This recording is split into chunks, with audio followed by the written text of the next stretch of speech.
This is natural gas that's being burned off in the Permian Basin in West Texas.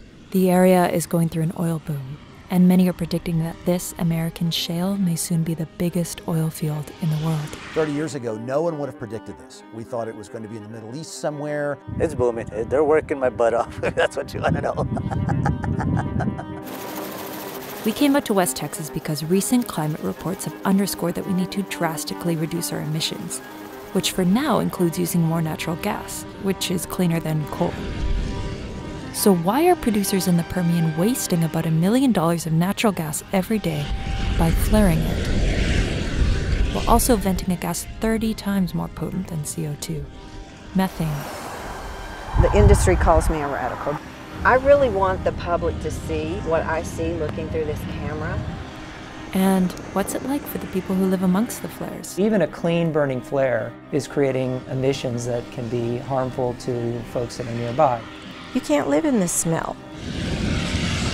Well, it's just like an airplane passing through.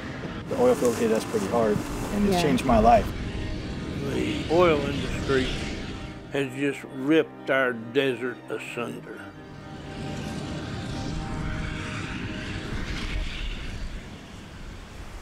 Imagine this as an ocean. It was a few 100 million years ago.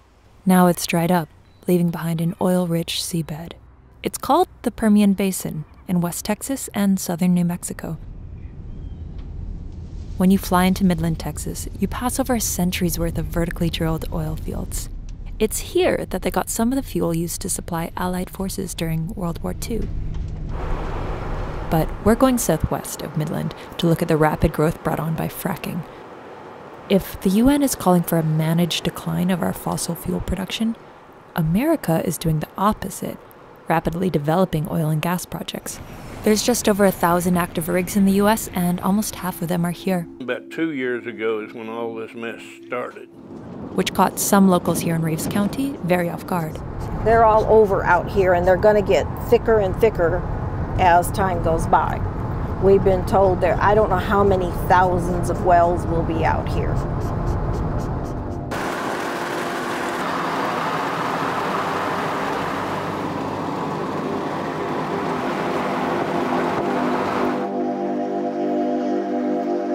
But while some people are upset, a lot of people are actually benefiting from the boom. The town of Pecos has nearly doubled its population, mostly oil and gas workers, chasing rapid job growth.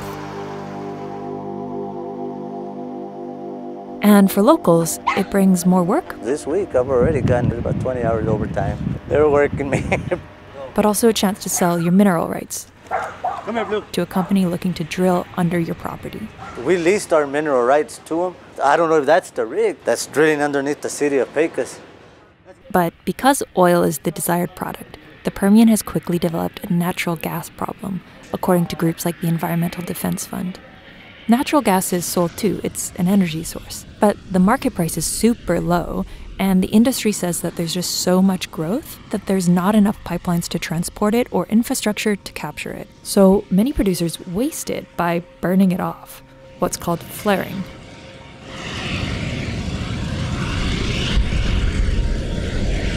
A flare is supposed to burn 98% of the natural gas, but of course there are malfunctions. Sometimes the flares are unlit, which means you have leaking methane directly into the atmosphere. I've never seen anything like the Permian. There's no one out here to watch them or to police them. You could say that Sharon does her own policing with this $95,000 camera that can detect methane leaks, a gas that accelerates global warming. There is a path forward how we can get it out of this runaway warming that we're in because of methane, but it's not happening. And it means that we have to stop using fossil fuels. As we were filming, a highway trooper stopped to talk to us about safety. We're going to have a record fatality year and crash year. But it turned out the very site we were looking at was just a couple hundred meters from his house. I'll walk outside and I can smell it in the morning, especially if it's colder, you know, it brings it down. But I don't know the first thing about flares. I'm still... You don't want to look through this camera? Sure, Look, you can show me. You can put your hand through here. See, it's not lit. The tops of those tanks are leaking like really bad.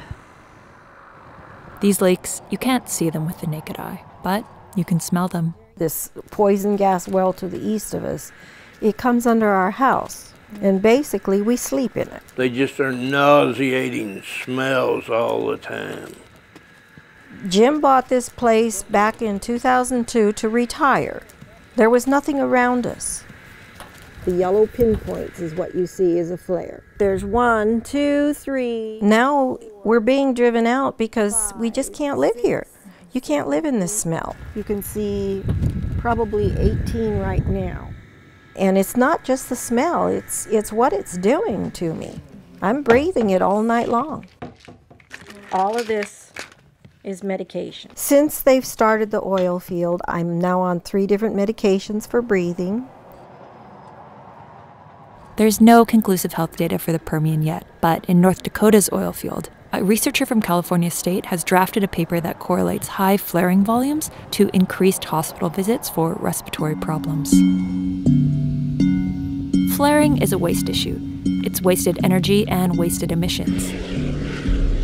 The Permian Basin Petroleum Association and the Texas Oil and Gas Association said in statements to NBC News that there's a demand for American energy, and flaring will be reduced as new infrastructure is developed. Industry is saying, well, flaring is bad and it's going to get worse, but once we have these pipelines built, this problem will be solved. One of the companies in Reeves County, Apache, told Bloomberg News that they've shut in wells when there isn't pipeline capacity, and that ideally they wouldn't be flaring at all. I mean, in the perfect world, I don't want to be flaring either, because, not only are you emitting, gases, you're also burning, revenue. There's no doubt you need pipelines, but I don't think it'll solve all of the problem in the Permian. The EDF points to how in 2014 and 15, before there was this pipeline problem, the Permian still wasted the same amount of natural gas it would take to heat all the homes in a state like Iowa. The market is not going to solve this. There needs to be some sort of regulatory oversight. When it comes to regulation, the Obama administration introduced a rule to limit flaring and methane venting, but the Trump administration rolled it back before it ever went into effect. In the New Mexico part of the Permian, the newly elected Democratic governor announced in January 2019 that they would be developing methane regulations for oil and gas projects. In Texas, however, for all things oil and gas, you go to the Texas Railroad Commission. The Texas Railroad Commission is a misnomer. We do nothing with trains.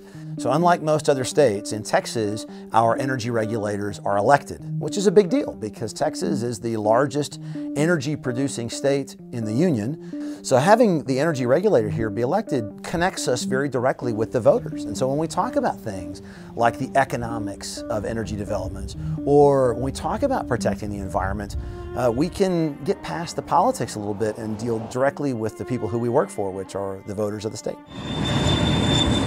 But when asked about the connection between flaring and climate change, the TRC says it's negligible. The amount of CO2 in the atmosphere due to flaring in the Permian Basin, I mean, you're talking a fraction of a percentage. And I've read many peer-reviewed papers that say that the 2% of natural gas that's flared in the Permian Basin today has an entirely negligible impact on global warming.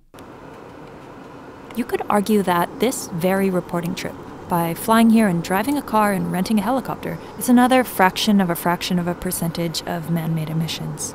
But when it comes to reducing our global emissions, individual consumer choices pale in comparison to corporate emissions.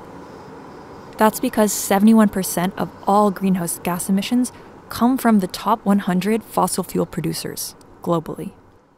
The TRC does, of course, have rules on flaring, but there's a process to get an exemption, and so we went to go see what that looks like. The operator has to actually go before the commission for a hearing. Please be seated. I have 2 appearances for the record, both here representing the applicant.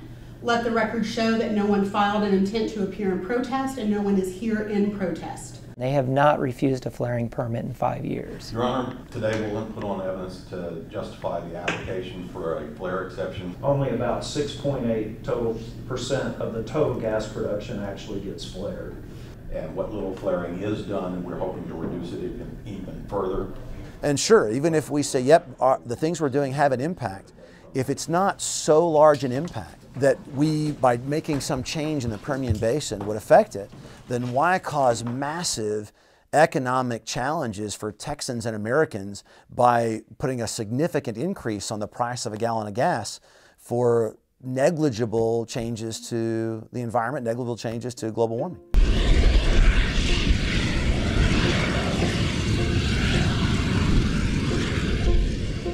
Well, it's just like an airplane passing through.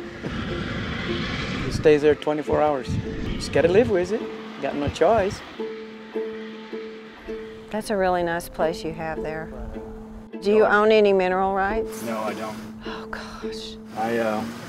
I bought the house thinking I did, but it turns out I don't. So I don't make a dime off any of this. Why should we give up our retirement home because somebody wanted a lot of money from oil? Since filming this story, Sue and Jim have a new well directly across the street from them, and Sue is on increased medication. They are looking to move.